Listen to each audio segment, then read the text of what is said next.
أبدع بذكرك إلهي في العلن والسر، وأفضل كلام في البداء بسم الله الرحمن.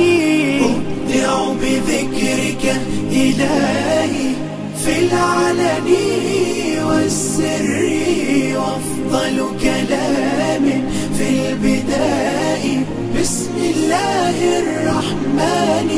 رحيم فيه رحمتك كل القلوب تبحر، والملك لك يا ملك لأنك عظيم الشان. أبدع بذكرك إلهي في العلن والسر، وأفضل كلام في البداء بسم الله الرحمن.